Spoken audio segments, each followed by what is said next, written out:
Alright guys, so we're going to be making, this is chicken that I've already made for the chicken fried rice. I made this last night, and what I did was we put it in a pan and covered it about halfway up with water and turned it on to a simmer and then put the lid on until it was cooked all the way through. And the reason I like doing it that way is because it makes chicken that's really tender and it pretty much falls apart. Now, for the chicken fried rice, I'm going to want to dice this down. So you want to make sure you have a really good knife. Like one really good sharp chef's knife is invaluable to a proper kitchen. Just be careful you don't cut your fucking finger off, because I almost chopped my thumb off the other day. So when we're using this, we want to put our index finger on the blade, holding it like so. We're going to use the other hand and keep your fingers curled over, and then we're just going to chop it up.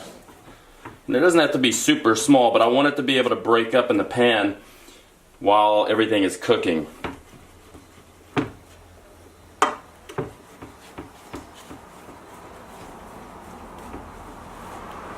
I don't have the best technique, but you get the idea.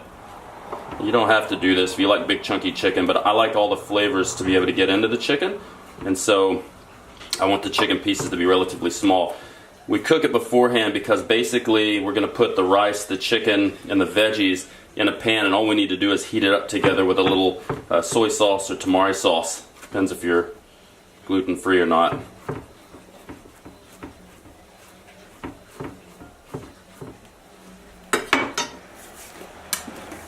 So now we pretty much got this all chopped up, and I like to give it another kind of round here to make sure we get some pretty good fine pieces, and so it mixes really uniform in with the rest of the stuff. That way you get a little bit of everything in every bite, and it keeps your macros pretty similar.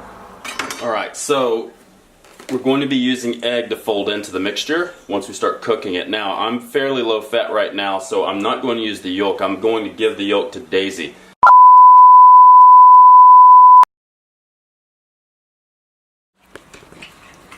And here we have the bulldog, after a fresh kill, eating the young of its victim.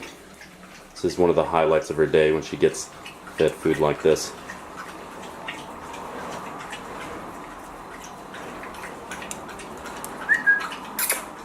Daisy, how's that? Yep. So we're going to separate the egg yolk from the egg, like so. If we just keep transferring the egg yolk to each shell, we should be able to come out with just the yolk and none of the white. Typically I would use 2 eggs, but since I'm taking out the egg whites and not using the yolks, I'm going to use 4 so I can get the same amount of protein without having the fat.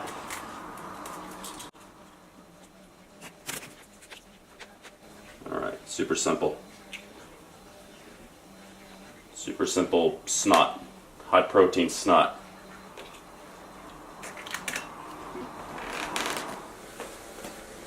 Okay, so now that I have cooked everything, I'm going to put it in a bowl. So I've got about 460 grams of broccoli, or about 3 cups. I have 105 grams of chicken breast, and I have 150 grams of rice, and that's going to give me the macronutrient ratios that I need for my meals, and I'll eat this 4 times a day. So now we're going to get on to cooking it.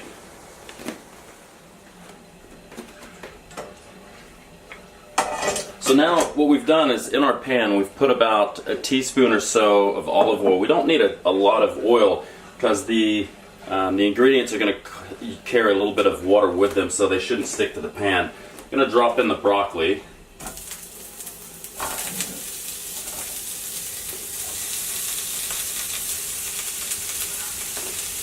I'm going to let this sit for a minute. Shake it around a little bit. Let that get going. Then we're going to start dropping in the rest of everything else. Give that a good little stir.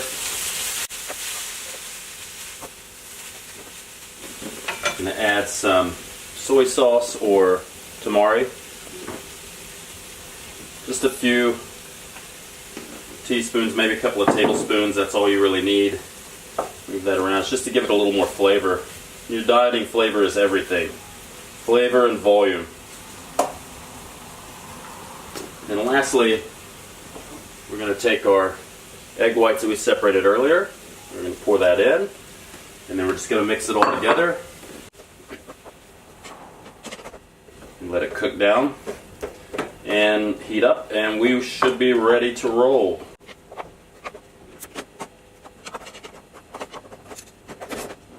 Okay guys, so here's the finished product, and as you can see, it's quite a large amount of food. In fact, it's around 800 grams. So if you're eating this 4 times a day, and here are the stats on it with the calories, the carbohydrates, the protein, and the fat, it's fairly filling. So if you're getting to a point in your dieting where you're constantly hangry all the time and you feel like there's nothing to eat, what you want to do is you want to maximize taste using spices, using things like soy sauce, hot sauces. I like to use a lot of mustard and then a lot of spices. As well as you want to emphasize volume. So a good way to get a lot of volume in your meals is to just eat a lot of veggies. So today I'm going to eat probably close to 1,700 grams or 1.7 kilos of veggies alone. So if we do that, I'm probably not going to be real enthusiastic about cheating on my diet because I'm going to be miserably full all day. So just some tips if you're trying to lose body fat.